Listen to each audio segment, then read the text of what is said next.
work so hard. As the country 여기 세계를 이끌던 한 신문 기자가 있었습니다. 그는 자국의 우수성을 확신했고 변화는 필요하지 않다고 믿었습니다. 하지만 우연한 계기로 마주한 현실은 그의 모든 신념을 뒤바꾸어 놓았죠. 편견에 사로잡힌 아버지와 새로운 시대를 살아가는 딸의 이야기. 20년차 경제부 기자가 직접 경험한 충격적인 변화의 순간을 지금 전해드리도록 하겠습니다. 구독과 좋아요 꾹 눌러주세요. 안녕하세요. 제 이름은 사쿠라 히로시입니다. 아사히 신문의 수석 경제부 기자로 20년 동안 일본 경제의 영광스러운 순간들을 기록해왔죠. 적어도 제가 그렇게 믿어왔습니다. 도쿄 시나가와의 한적한 주택가에 자리 잡은 아내 유키코와 17살 딸 마이, 그리고 대학생 아들 켄타와 함께 사는 평범한 가정이에요. 신문사에서 제 기사는 항상 높은 평가를 받았고 특히 일본 제조업의 우수성을 다룬 연재물로 작년에는 일본 경제 저널리스트 상까지 수상했습니다. 매일 아침 출근길에 마시는 도토루 커피와 함께 경제신문을 검토하는 것이 제 일과의 시작이었죠. 도요타, 소니, 파나소닉, 한때 세계를 주름잡던 일본의 자랑스러운 기업들의 소식을 전하는 것이 제 자부심이었습니다. 특히 젊은 시절 버블 경제를 경험했던 저로서는 일본의 경제력은 영원할 것이라 굳게 믿어왔어요. 하지만 그날 제 확신은 처음으로 흔들리기 시작했어요. 아빠, 이제 그만 구시대적인 생각은 버리세요. 주말 아침, 평소처럼 신문을 읽고 있던 제게 딸 마이가 던진 말이었습니다. 그 애는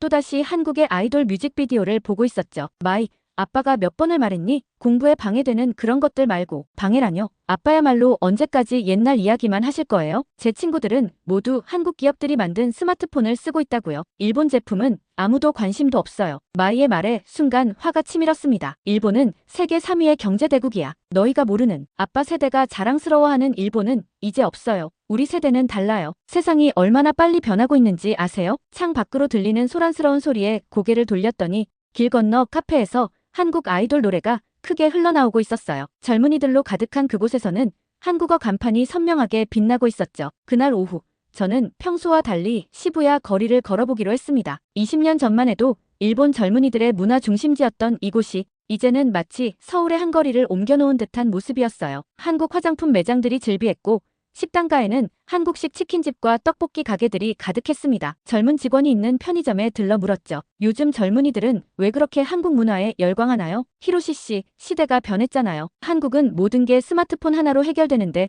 우리는 아직도 현금하고 도장을 들고 다녀야 하고. 그날 저녁 편집실에서 야근을 하며 계속해서 마이의 말과 거리에서 본 광경들이 머릿속을 맴돌았습니다. 모니터 화면에는 최근 10년간의 경제 지표가 가차없이 현실을 보여주고 있었어요. 반도체, 전기차, 스마트폰. 한때 일본이 지배하던 산업에서 우리는 계속해서 순위가 밀려나고 있었습니다. 히로시 씨, 아직도 일하고 있나? 다나카 편집장의 목소리에 고개를 들었어요. 평소라면 그저 인사만 하고 말았겠지만 그날은 달랐습니다. 편집장님, 제가 한국 특파원을 자원하고 싶습니다. 다나카 편집장의 눈이 커졌죠. 갑자기 무슨 소리야? 일본의 우수성을 증명하고 싶습니다. 한국의 발전이 실제로 어느 정도인지, 우리가 정말 뒤처지고 있는 건지 제 눈으로 직접 확인하고 싶습니다. 편집장은 잠시 생각에 잠기더니 고개를 끄덕였어요. 좋아, 자네라면 객관적인 시각으로 좋은 기사를 써줄 거라 믿네. 다음 주부터 준비하도록 하지. 집으로 돌아가는 전철 안에서 스마트폰을 들여다보는 젊은이들의 모습이 유난히 눈에 띄었습니다. 그들 대부분이 한국산 스마트폰을 사용하고 있었죠.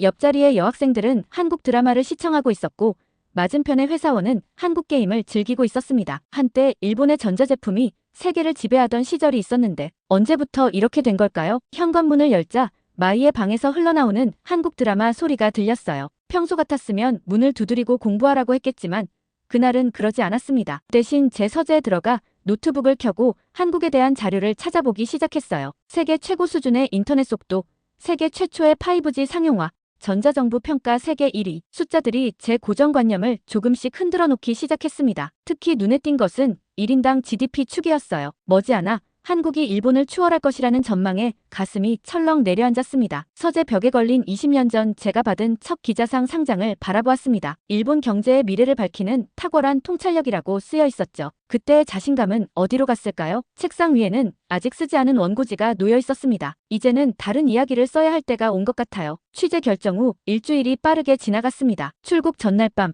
마이는 여전히 제게 말을 걸지 않았지만 제 여행 가방 옆에 슬그머니 한국어 회화책을 놓아두었더군요. 그 작은 배려가 마음을 따뜻하게 했습니다. 인천국제공항에 도착한 건 화요일 오후였어요. 비행기에서 내리자마자 첫 번째 당혹감이 밀려왔습니다. 입국장에서 눈에 띈 것은 현금이나 카드 없이 스마트폰만으로 모든 것을 해결하는 사람들의 모습이었거든요. 제 손에 들린 현금 다발이 오히려 낯설어 보일 정도였죠. 저기, 공항철도 티켓은 어디서 살 수 있나요? 안내데스크의 직원이 자동 발매기를 가리켰습니다. 자신만만하게 다가가 일본 엔화를 넣으려는 순간 기계가 제가 내민 지폐를 완강히 거부했죠. 당황하고 있는데 옆에서 지켜보던 한국 청년이 다가왔어요. 휴대폰으로 QR코드만 스캔하시면 돼요. 현금은 받지 않네요. 순간 얼굴이 붉어졌습니다. 결국 그 청년의 도움으로 환전소를 찾아가 원화로 바꾼 뒤에야 겨우 티켓을 살 수 있었죠. 서울행 공항철도 안에서 노트북을 꺼내 취재 계획을 다시 검토했어요. 그때 옆자리 승객의 화면이 눈에 들어왔습니다. 넷플릭스에서 드라마를 보고 있었는데 지하철 안에서도 끊김없이 영상이 재생되고 있었어요. 저기, 지하철에서도 인터넷이 이렇게 잘 되나요? 당연하죠. 와이파이도 무료고 데이터도 잘 터지니까요. 마치 제가 우물 안개구리였다는 듯한 그의 표정이 마음에 걸렸습니다. 서울역에 도착하자 더 큰 충격이 기다리고 있었어요. 모든 역사가 스크린도어로 완벽하게 차단되어 있었고 대형 디스플레이들이 실시간으로 열차 정보를 보여주고 있었습니다. 일본의 역사들이 떠올랐죠. 아직도 종이로 된 시간표를 벽에 붙여놓고 일부 역에만 스크린도어가 설치되어 있는 호텔로 향하는 길에 잠시 편의점에 들렀습니다. 물 한 병을 집어들고 계산대 앞에서 지갑을 열자 주변 사람들의 의아한 시선이 느껴졌어요. 심지어 직원조차 거스름돈을 찾는데 시간이 걸릴 정도로 현금 결제가 낯설어 보였습니다. 손님, 다음번엔 카카오페이나 네이버페이 사용하시면 더 편하실 거예요. 포인트도 적립되고 이런 식의 친절한 조언이 오히려 가슴을 답답하게 했죠. 저녁이 되어 명동 거리로 나섰을 때는 또 다른 충격이 기다리고 있었습니다. 밤 10시가 넘었는데도 거리는 여전히 활기찼어요. 24시간 영업하는 식당들, 늦은 시간까지 문을 연 카페들, 그리고 끊임없이 오가는 배달 오토바이들. 도쿄에서는 상상도 할 수 없는 광경이었습니다. 식당에서 늦은 저녁을 먹으며 노트북을 켰습니다. 첫날부터 취재 내용을 정리하고 싶었거든요. 하지만 손가락이 키보드 위에서 멈췄어요. 일본의 우수성을 증명하겠다던 제 다짐이 벌써부터 흔들리고 있었기 때문입니다. 새벽 1시가 다 되어 호텔로 돌아가는 길 여전히 거리는 생기가 넘쳤습니다. 젊은 직장인들이 술집에서 나와 택시를 잡고 대학생들로 보이는 무리가 24시간 카페로 들어가는 모습이 보였어요. 도쿄의 밤거리가 9시만 되면 썰물처럼 빠져나가는 것과는 너무나 대조적이었죠. 호텔방에 도착해서도 잠이 오지 않았습니다. 창밖으로 보이는 서울의 야경이 마치 제 고정관념을 비웃기라도 하는 것 같았어요. 결국 노트북을 다시 켜고 첫날의 경험을 정리하기 시작했습니다. 오늘 본 것이 전부 사실이라면 우리는 언제부터 이렇게 뒤처지게 된 걸까? 마이가 준 한국어 회화책을 펼쳐보았어요. 첫 페이지에 작은 포스트잇이 붙어 있었습니다. 아빠, 편견 없이 봐주세요. 우리도 배울 게 있을지도 모르잖아요. 딸아이의 메시지를 읽으며 취재의 방향을 수정해야 할지도 모른다는 생각이 들었습니다. 어쩌면 제가 증명하려 했던 일본의 우수성이라는 것은 이미 과거의 영광이 되어버린 건지도 모르겠네요. 호텔에서 뜬 눈으로 밤을 보내고 아침 일찍 일어났습니다. 오늘의 취재 일정을 고민하던 중 마이가 보내준 카카오톡 메시지를 보았어요. 아빠, 우연히 봤는데 테크크런치에서 한국 스타트업 특집을 했더라고요. 한국의 20대 CEO들이 세계에서 주목받고 있대요. 아빠 관심 있으실 것 같아서요. 처음엔 무시하려 했지만 기사를 읽어보니 흥미로운 내용이 많았습니다. 특히 한국의 청년 창업 신드롬이라는 제목의 기사가 눈에 띄었죠. 일본 경제의 정체를 다루던 제가 놓친 부분이 바로 이것이었을까요? 서둘러 신문사 데스크에 연락했습니다. 오늘 강남 테헤랄로의 스타트업 생태계를 취재하고 싶습니다. 특히 20대 CEO들을 중심으로요. 좋은 아이디어네요. 마침 저희 도쿄지사에서 일하는 김 씨가 한국 스타트업 협회에 인맥이 있다고 하더군요. 연락처를 보내드리겠습니다. 강남역에서 내린 순간 또 다른 서울을 만났습니다. 높은 빌딩들이 즐비한 테헤랄로는 마치 실리콘밸리를 연상시켰어요. 첫 인터뷰 대상은 신생 핀테크 스타트업 페이지의 CEO 김민준 씨였습니다. 도착한 사무실은 제 예상과 완전히 달랐어요. 한쪽 벽면이 통유리로 된 개방적인 공간, 자유로운 복장의 직원들, 곳곳에 배치된 휴식 공간까지. 그리고 가장 놀라웠던 건 CEO의 나이였습니다. 안녕하세요. 김민준입니다. 30이 되기 전에 유니콘 기업을 만드는 게 제 목표예요. 28살이라는 그의 말에 순간 제 귀를 의심했습니다. 일본에서는 50대 중반의 임원들도 CEO라 불리기 어려운데 말이죠. 너무 어린 나이에 모험을 하는 것 아닌가요? 실패하면 어떡해? 제 말이 채 끝나기도 전에 민준 씨가 웃으며 말을 이었습니다. 실패요? 당연히 할 수 있죠. 하지만 그게 뭐가 문제인가요? 전 이미 2번의 실패를 경험했어요. 그래서 이번엔 더 잘할 수 있다고 확신합니다. 그의 자신감 넘치는 목소리에서 청년다운 패기가 느껴졌어요. 문득 아들 켄타가 떠올랐습니다. 얼마 전 진로 상담에서 그가 했던 말이 생각났죠. 아버지, 저는 안정적인 대기업에 들어가고 싶어요. 모험은 하고 싶지 않아요. 민준 씨의 사무실을 나와 다음 인터뷰 장소로 향하는 길에 켄타에게 전화를 걸었습니다. 요즘 어떻게 지내나 안부를 물었죠. 취업 준비 잘 돼가니? 네, 아버지. 미쓰비시 전기 채용 설명회에 다녀왔어요. 평생 직장으로 괜찮을 것 같아요. 전화를 끊으며 한숨이 나왔습니다. 다음 인터뷰 대상은 AI 기술 스타트업 비전X의 박지윤 대표였어요. 놀랍게도 그녀는 25살의 여성 CEO였습니다. 작년에 대학을 졸업하자마자 창업했어요. 교수님께서만 반대하셨죠. 삼성전자나 네이버 같은 좋은 회사가 많은데 왜 모험을 하려고 하나 하시면서요. 그래서 어떻게 결심하셨나요? 왜 안 해봐야 하나요? 실패하면 다시 시작하면 되죠. 한국에서는 20대의 실패가 오점이 되지 않아요. 오히려 값진 경험이 되죠. 그녀의 말에 충격을 받았습니다. 일본에서 실패는 평생의 오점으로 남아요. 취업은 물론 결혼까지 영향을 미치는 현실에서 누가 감히 안정된 길을 벗어나려 하겠습니까? 점심시간 근처 카페에서 기사를 정리하면서 주변을 살펴보았어요. 노트북을 펼쳐놓고 열중하는 젊은이들이 많았습니다. 옆자리의 대화가 귀에 들어왔죠. 투자 미팅은 잡았어? 응.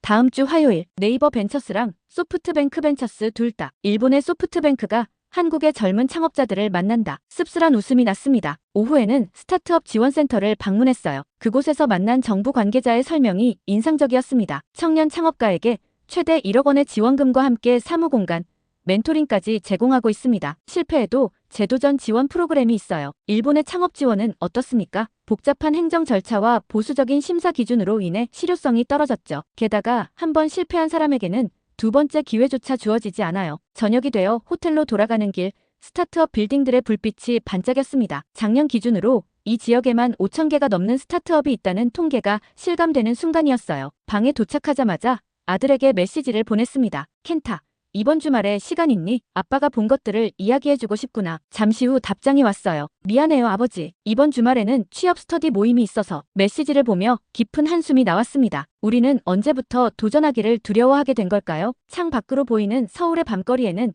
여전히 불이 꺼지지 않았습니다. 그들의 꿈도 이처럼 꺼지지 않겠지요. 오늘 만난 청년들의 모습을 떠올리며 일기장에 한 줄을 적었습니다. 우리가 잃어버린 것은 단순한 경제력이 아니다. 도전하는 젊음을 잃어버린 것이다. 스타트업 취재를 마치고 호텔로 돌아온 그날 저녁 마이에게서 영상통화가 걸려왔습니다. 평소 같았으면 나중에 통화하자고 했겠지만 이번엔 달랐어요. 아빠, 오늘은 좀 어땠어요? 제가 보내드린 기사 읽어보셨죠? 딸의 목소리가 평소보다 밝게 들렸습니다. 화면 속 마이는 제가 항상 보던 철없는 딸이 아닌 날카로운 통찰력을 가진 젊은이처럼 보였어요. 응. 내 덕분에 좋은 취재가 됐단다. 근데 마이, 넌 어떻게 그런 기사를 찾았니? 당연히 찾을 수 있죠. 전 매일 한국 뉴스를 보고 있으니까요. 아빠, 잠깐 시간 되세요? 제가 보여드리고 싶은 게 있어요. 마이는 화면 공유를 시작했습니다. 그녀가 보여준 것은 한 K-팝 그룹의 유튜브 채널이었어요. 이건 단순한 음악 영상이 아니에요. 여기 보세요. 영어, 일본어, 스페인어, 모든 콘텐츠가 다국어로 제공되고 있죠. 게다가 멤버들은 데뷔 전부터 외국어 교육을 받아요. 전략적으로 글로벌 시장을 공략하는 거예요. 마이의 설명은 계속되었습니다. SNS 전략, 팬 커뮤니티 관리, 콘텐츠 제작 방식까지. 그동안 제가 단순한 아이돌이라고 무시했던 것들 속에 치밀한 전략이 숨어 있었던 거죠. 아빠, 기억나세요? 작년에 제가 한국 콘서트 가게 해달라고 했을 때 의미 없는 데에 돈 쓴다고 하셨잖아요. 근데 그때 콘서트장에는 전 세계에서 온 팬들이 있었어요. 한류는 이제 연간 100억 달러 규모의 산업이에요. 순간 머릿속이 복잡해졌습니다. 제가 쓴 지난 기사들이 떠올랐어요. 일본 대중문화의 세계화 전략이라는 제목으로 썼던 기사에서 저는 일본 아이돌의 해외 공연을 대단한 성과로 다뤘었죠. 하지만 그들의 공연은 고작 아시아 몇 개 도시에 국한되어 있었습니다. 저기 마이, 아빠가 좀 더 자세히 알고 싶은데 내가 설명해 줄 수 있을까? 딸의 눈이 반짝였습니다. 다음 2시간 동안 저는 MZ세대의 시각으로 세상을 보는 법을 배웠어요. 한류는 단순한 문화 콘텐츠가 아닌 패션, 뷰티, 음식, 기술까지 아우르는 거대한 산업 생태계였습니다. 아빠, 제 친구들은 이제 일본 화장품 대신 한국 화장품을 사요. 우리가 쓰는 스마트폰도 대부분 한국 제품이에요. 심지어 일본 애니메이션을 보는 것보다 한국 드라마를 보는 게 더 자연스러워졌죠. 마이의 말에 가슴이 아팠습니다. 한때 일본이 가지고 있던 문화적 영향력이 이제는 완전히 뒤바뀐 거죠. 근데 아빠, 이건 단순히 누가 더 잘 나가느냐의 문제가 아니에요. 우리도 배울 점이 있다는 거죠. 한국은 빠르게 변화하는 세상에 맞춰 발전하고 있어요. 반면 일본은 딸의 말이 끝나기 전에 저는 알았습니다. 우리가 놓치고 있는 것이 무엇인지를. 통화가 끝나고 노트북을 켰습니다. 오늘 쓰려고 했던 기사의 방향을 완전히 바꿔야겠다는 생각이 들었어요. 일본은 무엇을 배워야 하는가라는 제목으로 새로운 기사를 쓰기 시작했습니다. 창밖으로 보이는 서울의 밤거리는 여전히 활기찼어요. 갑자기 궁금해졌습니다. 지금 이 시간에도 수많은 젊은이들이 자신들의 꿈을 위해 노력하고 있겠죠?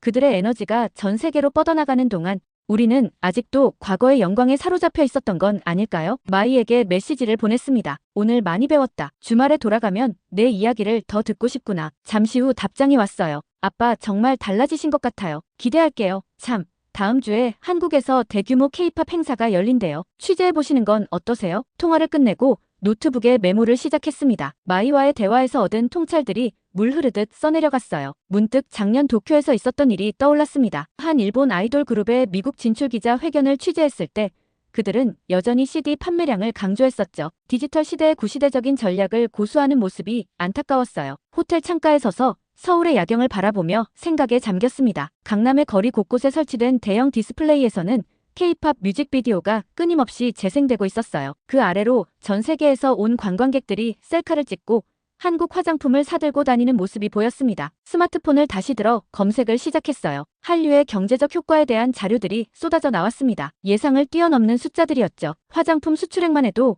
우리 일본을 앞지른 지 오래였어요. 책상에 앉아 지금까지의 취재 내용을 정리하면서 새로운 기사의 구상이 떠올랐습니다. 단순히 한국의 성공을 전하는 것이 아닌 일본이 나아가야 할 방향을 제시하는 기사를 써야겠다고 마음먹었어요. 다시 마이에게 메시지를 보냈습니다. K-팝 페스티벌 취재, 좋은 생각이구나. 혹시 내가 알고 있는 팬 커뮤니티 정보도 있으면 공유해줄 수 있을까? 와, 진짜요? 아빠가 이런 제안을 하시다니. 제가 지금 바로 자료 정리해서 보내드릴게요. 잠시 후 마이가 보내온 자료들을 보며 놀라움을 금치 못했습니다. 꼼꼼하게 정리된 페스티벌 정보, 주요 아티스트들의 프로필, 팬덤 문화에 대한 설명까지. 제 딸이 이렇게 체계적인 분석력을 가지고 있었다니요. 창밖의 서울은 여전히 깨어 있었습니다. 한밤중임에도 카페에서는 젊은이들이 노트북을 펼쳐놓고 무언가에 열중하는 모습이 보였어요. 어쩌면 그들 중 누군가는 다음 세대의 한류를 만들어낼 새로운 콘텐츠를 기획하고 있을지도 모르겠네요. 침대에 누워 생각했습니다. 제가 지금까지 얼마나 편협한 시각으로 세상을 보고 있었는지를. 마이는 오히려 제게 더 넓은 세상을 보여준 스승이었던 거죠. 이제는 제가 변화해야 할 때입니다. 딸의 세대가 바라보는 미래를 이해하고 그들의 언어로 소통하는 법을 배워야겠어요. 노트북을 다시 켜고 마지막 메모를 남겼습니다. 오늘의 교훈 변화는 때로 가장 가까운 곳에서 시작된다. 내 딸이 바로 그 변화의 시작점이었다. 마이의 제안대로 주말에 열리는 K-팝 페스티벌을 취재하기로 했습니다. 고립된 채 일본의 우수성만 증명하려 했던 제 모습이 부끄러워졌기 때문이에요. 이제는 열린 마음으로 보고 듣고 싶었습니다. 잠실 종합운동장으로 향하는 지하철에서 처음 놀란 것은 일본어가 자주 들린다는 거였어요. 도쿄에서 온 고등학생 단체 관광객부터 삿포로에서 왔다는 주부 커플까지 다양한 일본인들이 콘서트를 보러 오고 있었습니다.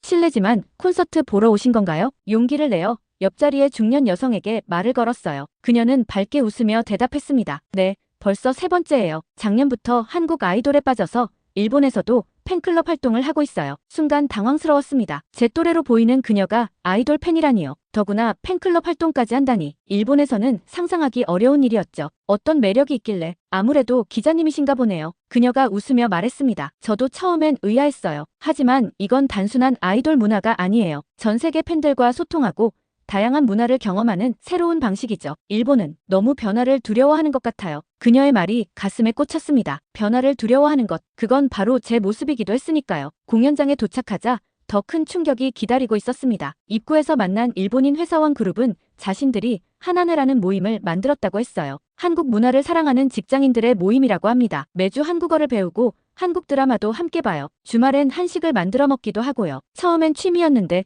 이제는 삶의 일부가 됐죠. 40대 남성 회사원의 말에서 진정성이 느껴졌습니다. 그들에게 한류는 단순한 유행이 아닌 새로운 라이프 스타일이었던 거죠. 그는 자신의 스마트폰을 보여주며 하나네 활동을 설명했어요. 여기 보세요.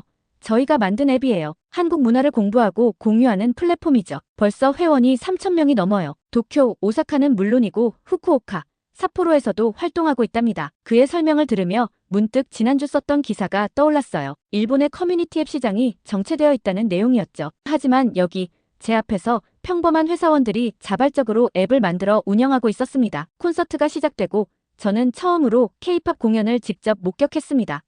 화려한 무대 연출과 퍼포먼스도 놀라웠지만 더 인상적인 건 관객들이었어요. 국적과 나이를 초월해 하나가 되어 호흡하는 모습이 신선했습니다. 특히 눈에 띈 것은 실시간 자막 서비스였어요. 한국어 가사가 영어, 일본어, 중국어로 동시에 표시되었고 팬들은 자신들의 모국어로 된 가사를 따라 부르고 있었죠. 일본의 공연장에서는 볼 수 없는 광경이었습니다. 무의식적으로 휴대폰을 꺼내 영상을 찍기 시작했어요. 마이에게 보여주고 싶었거든요. 그러다 문득 제가 얼마나 딸의 관심사를 무시했었는지 깊이 반성하게 되었습니다. 그녀가 이런 감동을 느끼며 즐기고 있었는데 저는 의미 없는 것이라며 일축해버렸으니까요. 공연 중간에 나온 VCR 영상도 인상적이었습니다. 아티스트들이 전 세계 팬들에게 각국의 언어로 메시지를 전하는 모습에서 세계화에 대한 진지한 고민과 노력이 엿보였어요. 일본의 아이돌들이 아직도 자국어만을 고집하는 것과는 너무나 대조적이었죠. 공연이 끝나고 딸에게 영상을 보냈습니다. 마익, 아빠가 오늘 콘서트에 다녀왔어. 잠시 후 답장이 왔어요. 아빠, 진짜 가셨네요? 어떠셨어요? 놀라웠어. 아빠가 몰랐던 세상이 이렇게 크구나 싶었단다. 그참, 전 늘 이런 걸 보고 자랐는데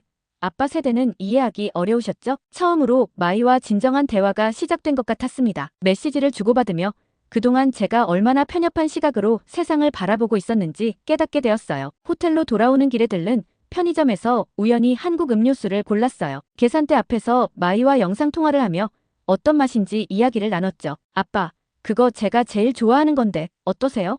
괜찮네. 다음에 도쿄에 가져가야겠다. 처음으로 딸과 무언가를 공유하는 기분이 들었습니다. 통화를 끊고 나서도 마음이 따뜻했어요. 그동안 대화가 아닌 일방적인 훈계만 하고 있었다는 걸 깨달았거든요. 호텔방에 돌아와 오늘 취재 내용을 정리하면서 저는 처음으로 일본의 우수성이나 한국의 성장 같은 단어를 쓰지 않았어요. 대신 변화와 소통, 공감이라는 단어를 썼습니다. 노트북 화면에 비친 제 모습이 조금 달라 보였어요. 꽉 막혀있던 무언가가 조금씩 열리는 것 같았달까요? 기사를 쓰면서 자연스럽게 미소가 지어졌습니다. 아마도 이건 단순한 취재가 아닌 제 자신의 변화를 기록하는 일이 되어가고 있나 봅니다. 창밖의 서울은 여전히 밝게 빛나고 있었어요. 하지만 이제 그 불빛이 위협적으로 느껴지진 않았습니다. 오히려 따뜻하게 느껴졌죠. 마치 제 딸이 보여주려 했던 새로운 세상처럼요. 잠들기 전 마이에게 마지막 메시지를 보냈습니다. 다음 주말엔 같이 한국 드라마 한 편 볼까? 금방 답장이 왔어요. 정말요? 제가 좋은 거 추천해드릴게요. 아빠가 좋아하실 만한 걸로요. 침대에 누워 생각했습니다. 변화는 거창한 것이 아닐지도 모르겠네요. 이렇게 작은 대화 하나,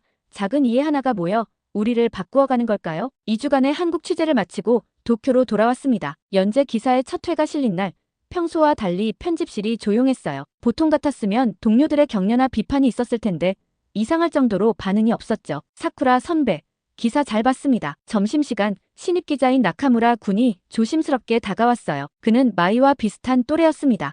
사실 저도 한국 문화에 관심이 많은데 선배님처럼 당당하게 말하지 못했어요. 이번 기사를 보면서 용기를 얻었습니다. 그의 말에 고개를 들어보니 몇몇 젊은 기자들이 눈빛으로 동의를 표하고 있었어요. 그들은 제가 쓴 기사에서 자신들의 목소리를 발견한 것 같았습니다. 집으로 돌아가는 전철 안에서 첫 회 기사를 다시 읽어보았어요. 변화는 때로 우리가 예상하지 못한 곳에서 시작된다. 한국의 발전은 단순한 경제 성장이 아닌 새로운 시대에 대한 열린 자세에서 비롯되었다. 과거에 제가 썼던 기사들과는 많이 달랐습니다. 비교와 경쟁이 아닌 배움과 성장에 대한 이야기였으니까요. 아빠, 오늘 기사 벌써 봤어요. 현관문을 열자 마이가 반갑게 맞이해줬습니다. 서먹했던 예전과는 다른 모습이었죠. 아빠 기사에 제 또래 친구들이 많이 공감한다고 해요. SNS에서 화제가 되고 있대요. 마이의 말처럼 젊은 층의 반응은 뜨거웠습니다. 온라인에서는 해시태그 변화의시자와 함께 제 기사가 공유되고 있었어요. 하지만 정작 신문사의 간부들은 별다른 반응을 보이지 않았죠. 어쩌면 그것이 우리가 직면한 현실을 더 잘 보여주는 것인지도 모르겠습니다. 아빠,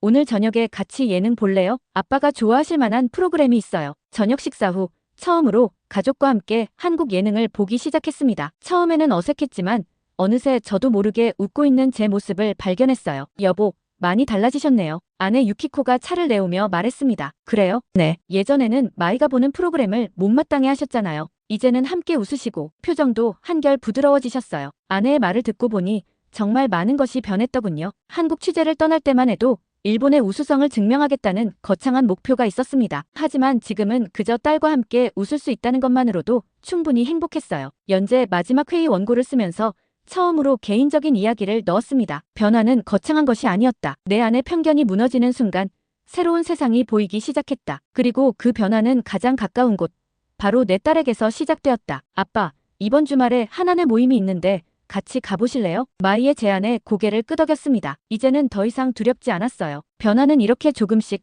하지만 분명하게 일어나고 있었으니까요. 서재 벽에 걸린 일본 경제 저널리스트 상 옆에 마이가 찍어준 제 사진을 걸었습니다. 한국 콘서트장에서 환하게 웃고 있는 모습이에요. 어쩌면 이제야 진정한 저널리스트가 된 것 같다는 생각이 듭니다. 창밖으로 도쿄의 밤거리가 보입니다. 예전과 똑같은 풍경이지만 제 시선은 많이 달라졌어요. 이제는 압도당하지 않고 새로운 가능성을 볼 수 있게 되었으니까요. 여보, 저도 한국어 배워볼까 해요. 아내의 말에 깜짝 놀랐습니다. 갑자기요? 네. 우리 마이가 좋아하는 걸 이해하고 싶어서요. 그리고 당신이 변화하는 모습을 보면서 저도 용기가 났어요. 침대에 누워 오늘 하루를 되돌아보았습니다. 제가 쓴 기사가 큰 반향을 일으키지는 못했지만 우리 가족에게는 작지만 의미 있는 변화가 시작되었네요. 스마트폰을 열어보니 마이가 메시지를 보냈더군요. 아빠, 오늘도 기사 잘 봤어요. 아빠가 자랑스러워요. 이제 제가 쓸 다음 기사의 주제는 정해진 것 같습니다. 변화를 두려워하지 않는 우리가 되기 위하여. 그리고 이번에는 제 이야기부터 시작하려고 해요. 오늘의 사연은 여기까지인데요.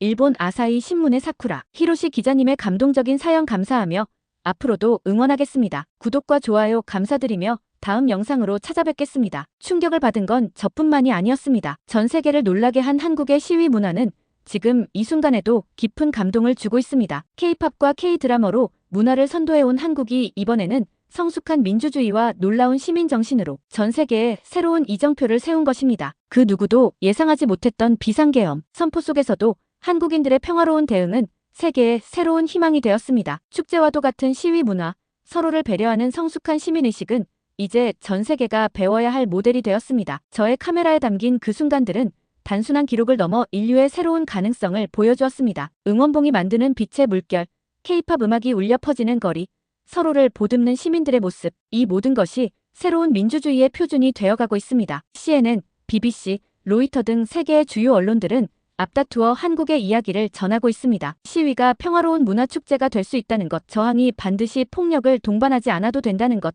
그리고 시민의 목소리가 평화롭게도 강력할 수 있다는 것. 이제 한국은 세계 민주주의의 새로운 이정표가 되었다는 이야기.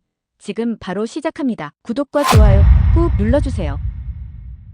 제 이름은 사라 코엔, 다큐멘터리 감독이죠. 세상의 모든 혼돈과 아픔은 제 카메라 렌즈를 통해 기록되어 왔습니다. 지난 10년간 전 세계의 시위 현장을 카메라에 담아왔어요. 홍콩의 우산혁명부터 미국의 BLM 운동까지 제가 찍은 영상들은 때로는 폭력적이었고 때로는 가슴 아팠습니다. 처음 시위 현장을 찍게 된 것은 대학 시절이었어요. NYU 영화학과 재학 중이던 2014년 월스트리트 점거 시위를 우연히 목격했죠. 그때는 그저 학생 신분으로 작은 캠코더 하나를 들고 현장을 기록했을 뿐이었습니다. 하지만 그날 찍은 영상이 학교 다큐멘터리 영화제에서 큰 반향을 일으켰고 그때부터 저는 시위 현장을 기록하는 일에 매료되었어요. 시위 현장을 담는 일은 결코 쉽지 않았습니다. 초기에는 어떤 순간을 포착해야 할지, 어떤 앵글에서 촬영해야 할지 고민이 많았죠. 시위대 내부로 들어가 그들의 목소리를 담아야 할지, 아니면 객관적인 거리를 두고 전체적인 상황을 담아야 할지 매 순간이 선택의 연속이었어요. 2015년 파리의 노동법 개정 반대 시위,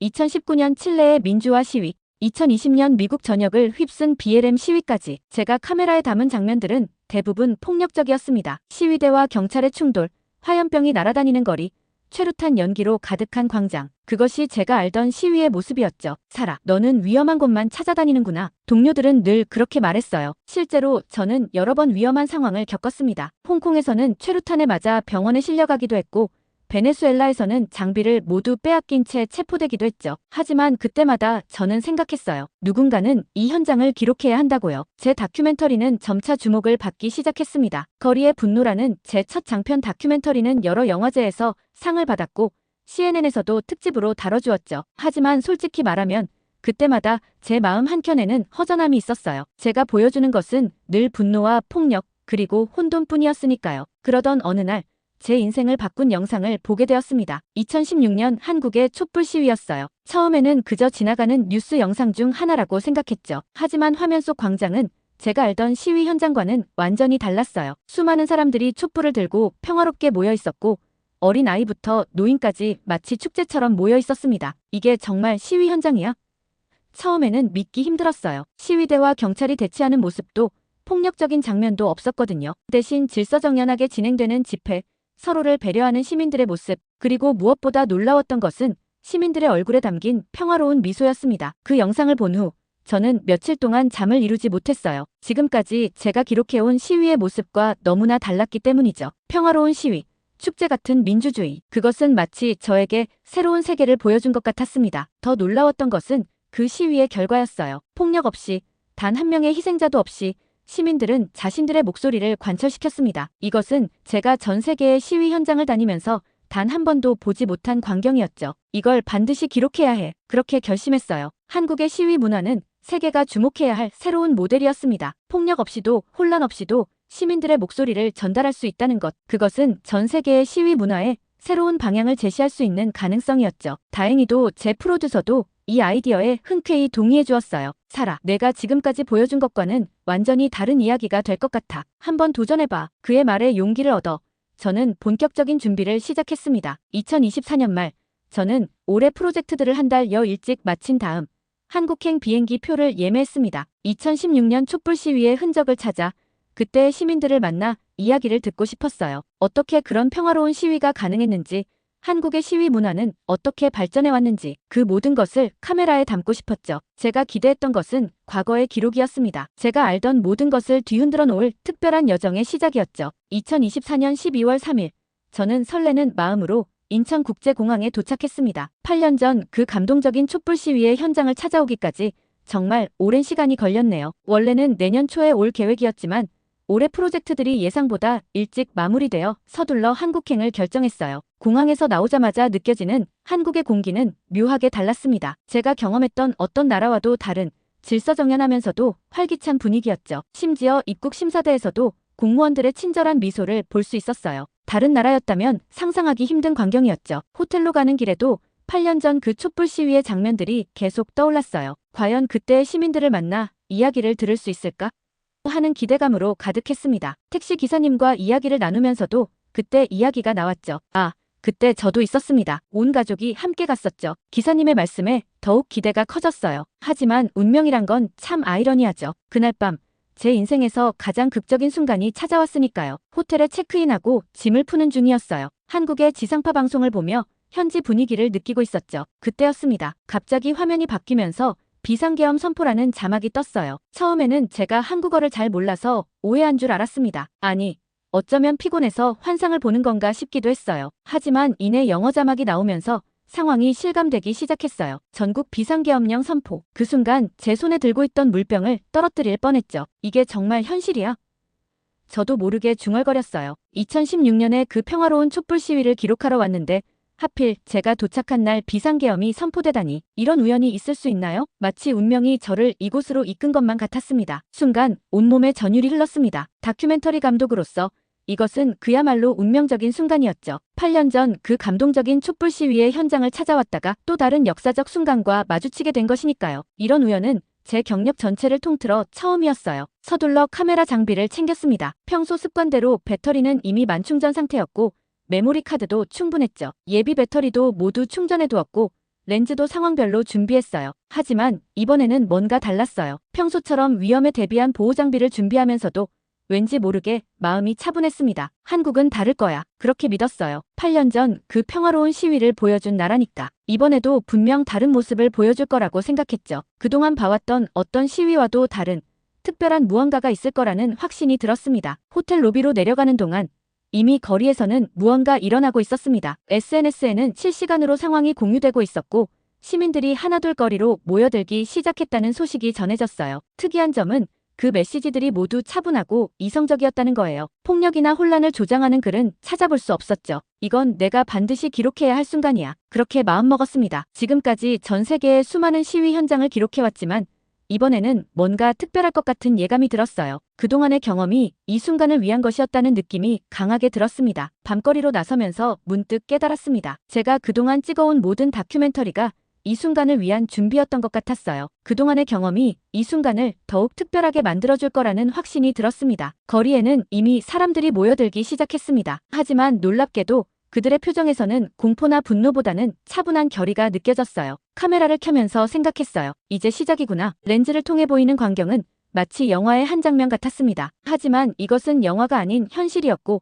저는 그 역사적인 순간의 한가운데 서 있었죠. 제 심장은 빠르게 뛰고 있었지만 이상하게도 두려움은 전혀 없었어요. 제가 앞으로 목격하게 될 광경이 전 세계의 시위 문화에 대한 제 생각을 완전히 바꿔놓게 될 거라는 것을요. 그리고 그것이 단순한 다큐멘터리를 넘어 새로운 희망의 메시지가 될 거라는 것도 말이에요. 그날 밤의 비상계엄 선포는 결국 6시간 만에 해제되었습니다. 하지만 그것은 시작에 불과했어요. 시민들의 진짜 움직임은 그 주말부터 시작되었죠. 첫 주말, 저는 이른 아침부터 카메라를 들고 여의도로 향했습니다. 홍콩, 파리, 칠레, 수많은 시위 현장을 다녀봤지만 이날처럼 긴장되는 건 처음이었어요. 이른 아침임에도 지하철은 이미 사람들로 가득했습니다. 하지만 놀랍게도 그들의 손에는 피켓 대신 반짝이는 응원봉이 들려 있었어요. 이게 정말 시위 현장으로 가는 길이 맞나? 저도 모르게 의구심이 들었죠. 지하철에서 내리자 더 놀라운 광경이 펼쳐졌습니다. 시위대가 모이는 광장은 마치 대형 콘서트장 같았어요. 소녀시대에 다시 만난 세계가 울려 퍼지고 수천 개의 응원봉이 물결처럼 일렁이고 있었죠. 여의도 광장으로 향하는 길은 이미 사람들로 가득했습니다. 하지만 더 놀라운 건 그들이 들고 있는 깃발들이었어요. 전국집에서 누워있기 연합, 덕후에게 덕질할 자유를, 방구석 게이머 연대, 웃음이 나올 만큼 기발한 문구들이었죠. 시위 현장에서 유머를 보게 될 줄은 정말 몰랐어요. 이건 정말 믿을 수 없어요. 촬영하면서도 계속 중얼거렸습니다. 제가 본 어떤 시위와도 달랐어요. 분노 대신 희망이, 폭력 대신 음악이, 혼돈 대신 질서가 가득했으니까요. 카메라를 들이댈 때마다 사람들은 오히려 밝게 웃으며 포즈를 취해주었죠. 특히 인상적이었던 건 세대를 초월한 참여였습니다. 할아버지 할머니들은 촛불을, 젊은이들은 응원봉을, 아이들은 LED 풍선을 들고 있었어요. 그들은 각자의 방식으로 하나가 되어 있었죠. 한 할머니께서는 손주의 응원봉을 빌려 흔들며 즐거워하시기도 했답니다. 거리에는 음악이 가득했어요. K-팝 히트곡들이 연이어 울려 퍼졌고 때로는 시위 구호가 노래의 리듬에 맞춰 불려지기도 했습니다. 블랙핑크의 How You Like That이 나올 때면 모든 응원봉이 분홍색으로 바뀌고 BTS의 곡이 나오면 보라색으로 물들었죠. 마치 거대한 빛의 바다를 보는 것 같았어요. 둘째 주 시위는 더욱 놀라웠습니다. 첫 주의 경험을 바탕으로 시민들은 더욱 조직적으로 움직였어요. K-팝 공연 순서까지 정해져 있었다니까요. 심지어 SNS에서는 각 노래별로 응원봉, 색깔 코드까지 공유되고 있었습니다. 이게 바로 K-시위구나. 촬영하면서 깨달았어요. 한국의 시위는 그들만의 독특한 문화와 결합되어 완전히 새로운 형태로 진화한 것이었습니다. 이건 분명 세계 어디에서도 볼 수 없는 광경이었죠. 놀라운 건 질서였어요. 수십만 명이 모였지만 어떤 혼란도 없었습니다. 시민들은 스스로 질서를 지켰고 서로를 배려했죠. 심지어 시위가 끝난 후에는 꼭꼭 쓰레기를 주워가는 모습까지. 이건 정말 새로운 차원의 시민의식이었어요. 거리 곳곳에는 푸드트럭이 늘어서 있었고 카페들은 시위 참가자들을 위해 무료로 음료를 제공했습니다. 누군가 지친 기색을 보이면 주변 사람들이 간식을 건네고 춥다고 하면 핫팩을 나눠주는 광경들. 이건 시위가 아닌 거대한 도시 축제 같았어요. 가장 인상적이었던 건 경찰과 시위대의 관계였습니다. 다른 나라에서는 상상할 수 없는 광경이 펼쳐졌어요. 경찰은 시위대를 보호하고 시위대는 경찰을 존중했죠. 심지어 구급차가 지나갈 때면 즉시 길을 터주는 모습은 정말 감동적이었어요. 한 젊은 경찰관과 이야기를 나눌 기회가 있었습니다. 여기서는 시위대와 경찰이 적이 아니에요. 우리 모두 시민이니까요. 라는 그의 말에 깊은 감동을 받았답니다. 이 모든 걸 카메라에 담으면서 저는 계속 생각했습니다. 이게 바로 진정한 민주주의의 모습이구나. 폭력이나 강요 없이도 시민들은 자신들의 목소리를 충분히 전달할 수 있다는 걸 한국인들은 보여주고 있었어요. 특히 인상적이었던 건 소녀시대에 다시 만난 세계가 울려 퍼질 때였습니다. 모든 세대가 하나 되어 노래를 부르는 모습은 글쎄요. 아마 제 평생 잊지 못할 장면이 될 것 같아요. 그건 단순한 노래가 아닌 하나된 시민의 목소리였으니까요. 이틀 주말 동안 저는 거의 쉬지 않고 촬영했습니다. 매 순간이 너무나 특별했고 하나도 놓치고 싶지 않았거든요. 시위 문화의 새로운 패러다임을 목격하고 있다는 생각이 들었어요. 제가 본 것은 단순한 시위가 아니었습니다. 그것은 축제였고 화합이었고 새로운 형태의 민주주의였어요. 한국인들은 시위조차도 문화로 승화시키는 놀라운 능력을 보여주었습니다. 이것이야말로 제가 세상에 보여주고 싶은 진정한 한국의 힘이었죠. 시위 현장을 촬영하다 보면 종종 카메라를 내려놓고 그저 바라봐야 할 순간들이 있습니다. 두 번째 주말 시위에서 저는 그런 순간들을 수없이 마주했어요. 렌즈로는 담아낼 수 없는, 가슴으로 느껴야 하는 순간들이었죠. 한 장면이 특히 기억에 남아요. 추운 날씨 탓에 잠시 따뜻한 음료를 찾아 들어간 카페에서였습니다. 계산을 하려는데 직원이 고개를 저었어요. 이미 지불되었습니다. 알고 보니 누군가가 시위 참가자들을 위해 100잔의 커피값을 미리 지불해 두었다고 해요. 그것도 한 사람이 아닌 여러 시민들이 릴레이처럼 이어가고 있었죠. 카페 벽면에는 작은 포스트잇들이 가득했어요. 모두를 위해 10잔 결제했습니다. 힘내세요. 우리 추운 날씨에 고생하시는 분들께. 그 따뜻한 마음들이 모여 카페 안을 가득 채우고 있었습니다. 이런 현상은 카페뿐만이 아니었습니다. 식당, 편의점, 심지어 포장마차까지 도시 전체가 서로를 배려하는 마음으로 가득했어요. 배고픈 분들은 들어오세요. 추운 날씨에 고생하시는 분들을 위해 준비했습니다라는 문구들이 곳곳에 붙어 있었죠. 한 분식집 주인분은 제게 이렇게 말씀하셨어요. 우리가 할 수 있는 건 이것밖에 없어서. 그런데 그 이것밖에 없다는 것이 어마어마했습니다. 가게 앞에 테이블을 놓고 끊임없이 떡볶이와 어묵을 나눠주고 계셨거든요. 가장 인상적이었던 건 시민들의 자발적인 질서 유지였습니다. 어떤 통제나 감시도 없었지만 모든 것이 질서정연했어요. 횡단보도에서는 신호를 지켰고 쓰레기는 각자 챙겨갔으며 시위 구호를 외칠 때도 서로를 배려하는 모습이었죠. 심지어 시위 도중에 응급환자가 발생했을 때의 모습은 정말 감동적이었어요. 순식간에 길이 열리고 누군가는 119에 전화를 걸고 또 다른 이들은 응급처치를 하고 마치 사전에 연습한 것처럼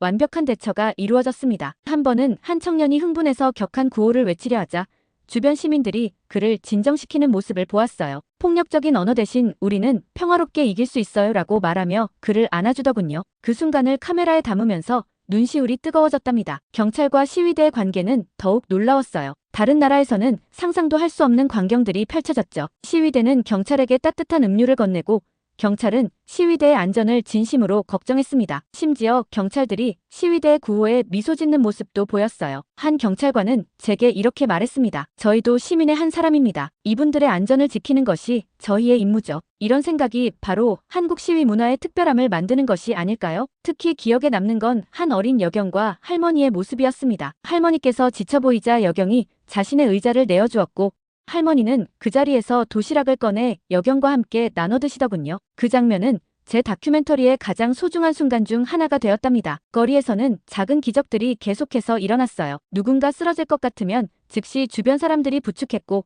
길을 잃은 아이가 있으면 모두가 발벗고 나서서 부모를 찾아주었죠. 심지어 반대 의견을 가진 사람들과 마주쳤을 때도 서로를 존중하며 대화를 나누는 모습을 볼 수 있었습니다. 거리 청소도 놀라웠어요. 시위가 끝날 때마다 시민들은 자발적으로 청소를 시작했습니다. 내가 만든 쓰레기는 내가 치운다라는 말이 입에서 입으로 전해지며 모두가 자연스럽게 청소에 동참했죠. 이런 모습은 제가 경험한 어떤 시위 현장에서도 본 적이 없었어요. 한 외국인 관광객이 저에게 물었어요. 이게 정말 시위 맞나요? 마치 큰 가족 모임 같은데요? 그의 말처럼 그곳은 시위의 형태를 한 거대한 공동체였습니다. 서로를 보듬고 배려하고 존중하는 시민들의 모임이었죠. 다큐멘터리 감독으로서 이런 순간들을 기록하는 것은 큰 책임감을 느끼게 했어요. 이건 단순한 시위 기록이 아닌 인류가 지향해야 할 이상적인 시민사회의 모습을 담는 작업이었으니까요. 때로는 카메라를 들고 있는 것이 미안할 정도였습니다. 마치 순수한 진주를 들여다보는 것 같았거든요. 하지만 동시에 이런 모습들이 전 세계에 알려져야 한다는 사명감도 느꼈죠. 이것이야말로 진정한 민주주의의 모습이니까요. 마지막 날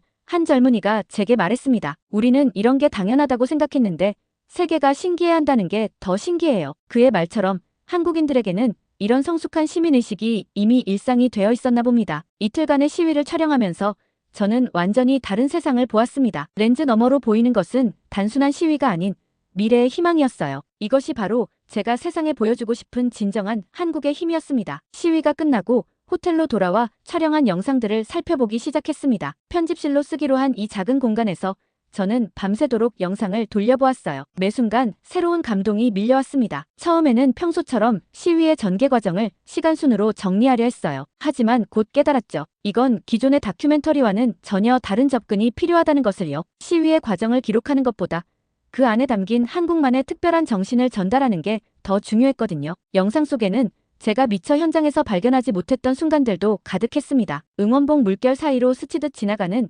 따뜻한 미소들, 잠깐의 눈빛 교환으로 이루어지는 시민들 간의 배려, 그리고 그 모든 것을 감싸는 평화로운 에너지까지. 어떻게 이 모든 걸 세계에 전달할 수 있을까? 수십 번 되묻고 또 되물었어요. 기존의 다큐멘터리처럼 정치적 맥락을 중심으로 이야기를 풀어가면 오히려 이 순간의 진정한 가치를 놓치게 될 것 같았거든요. 시위의 원인과 결과보다는 그 과정에서 보여준 시민들의 모습이 더 중요했습니다. 특히 어려웠던 건 음악의 활용이었어요. K-팝이 단순한 배경음악이 아닌 시위의 중요한 일부였다는 걸 어떻게 표현할 수 있을까? 소녀시대에 다시 만난 세계가 울려 퍼질 때의 그 감동을 어떻게 전달할 수 있을까? 하나의 아이디어가 떠올랐어요. 시위 현장의 소리를 있는 그대로 담기로 한 거죠. 구호와 노래가 뒤섞인 소리, 응원봉이 부딪히는 소리, 시민들의 웃음소리까지 그 자체로 하나의 아름다운 교향곡이었으니까요. 편집 구조도 전통적인 방식과는 달리 가기로 했습니다. 시간 순서대로가 아닌 감정의 흐름을 따라가기로 했어요. 두려움에서 희망으로, 분노에서 화합으로,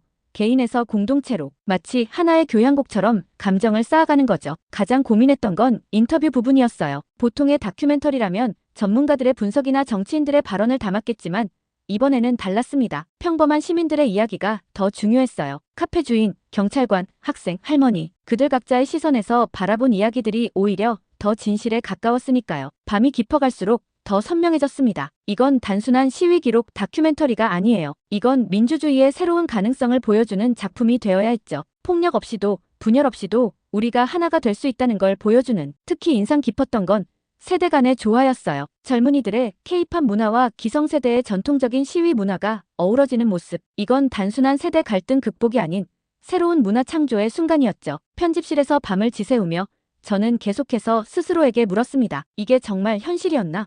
하고요. 영상 속 장면들은 마치 이상적인 유토피아처럼 보였거든요. 하지만 제 카메라에 담긴 것들은 모두 현실이었어요. 한국인들이 만들어낸 아름다운 현실이었죠. 마침내 편집의 방향이 정해졌습니다. 이건 한국의 시위가 아닌 인류의 희망에 대한 이야기가 되어야 했어요. 시민들의 성숙한 모습, 서로를 배려하는 마음, 평화로운 저항의 힘, 이 모든 것이 우리 모두의 미래가 될 수 있다는 걸 보여주고 싶었습니다. 밤이 깊어갈수록 더욱 분명해졌어요. 이 다큐멘터리는 제 경력의 전환점이 될 것 같았습니다. 그동안 전 세계의 혼란과 갈등을 담아왔지만 이제는 희망과 화합의 이야기를 전하고 싶었거든요. 한국이 보여준 이 특별한 순간들이 전 세계에 새로운 영감이 되길 바라면서요. 해가 뜰 무렵 저는 마침내 첫 편집본의 윤곽을 잡을 수 있었습니다. 이건 단순한 기록이 아닌 하나의 희망선언이 될 것 같았어요. 전 세계가 한국의 이 특별한 순간들을 보고 새로운 가능성을 발견하길 바라면서 말이죠. 첫 편집본을 완성하고 며칠간 고민했습니다. 처음에는 영화제 출품을 목표로 했지만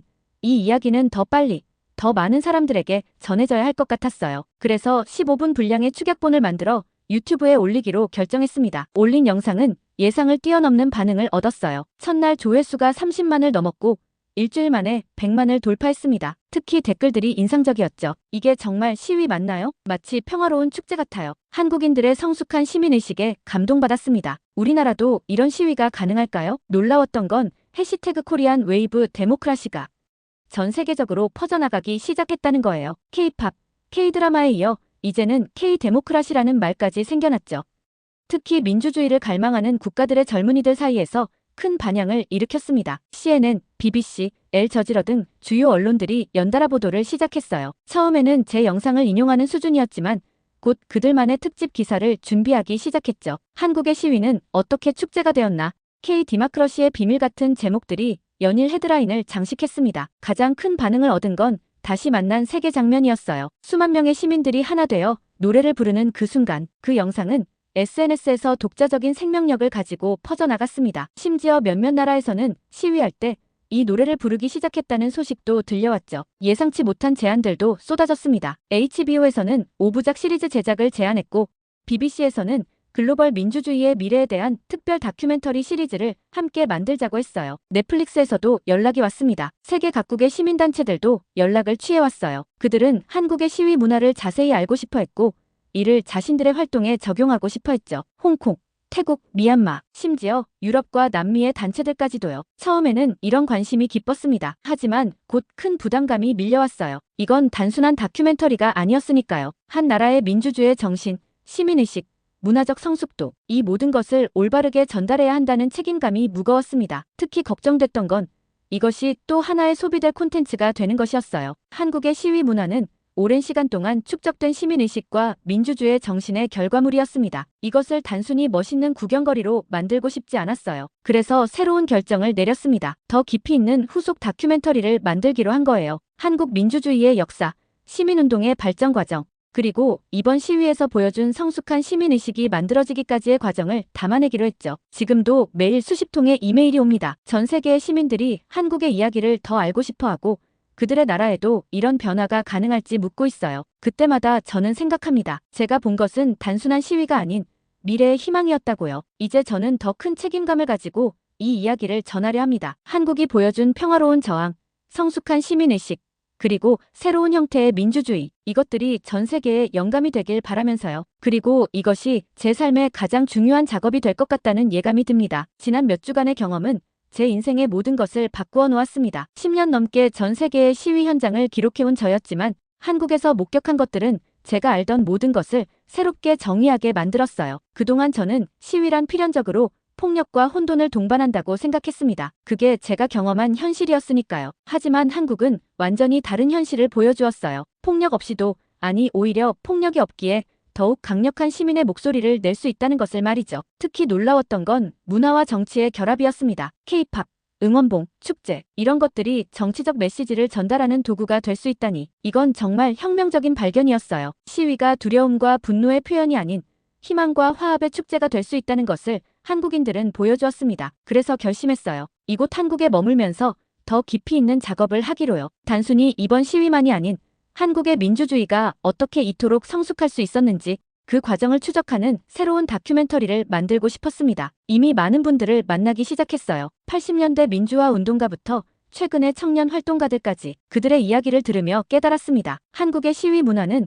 하루아침에 만들어진 게 아니라는 것을요. 그것은 수십 년간의 시행착오와 성찰, 그리고 끊임없는 진화의 결과물이었습니다. 서울 마포구의 작은 사무실을 얻었어요. 이곳이 제 새로운 작업실이 될 거예요. 벽에는 제가 촬영한 전 세계의 시위 사진들과 함께 이번 한국의 시위 현장 사진들을 나란히 걸어두었습니다. 그 차이가 너무나 선명하네요. 이제 저는 새로운 여정을 시작하려 합니다. 단순한 기록자가 아닌 새로운 가능성을 전하는 메신저가 되고 싶어요. 한국이 보여준 평화로운 저항의 힘, 성숙한 시민의식, 그리고 문화와 정치의 아름다운 조화, 이 모든 것이 세계의 새로운 희망이 될 수 있다고 믿습니다. 며칠 전 한 시위 참가자가 제게 보내준 메시지가 있어요. 우리는 그저 우리가 할 수 있는 방식으로 평화롭게 저항했을 뿐인데 그게 세계의 주목을 받다니 신기해요. 그의 말처럼 한국인들에게는 이런 모습이 자연스러운 일상인지도 모릅니다. 하지만 제게는, 아니 전 세계에는 이것이 놀라운 혁신이자 희망의 메시지입니다. 민주주의가 꼭 피를 부르지 않아도 된다는 것, 저항이 축제가 될 수 있다는 것,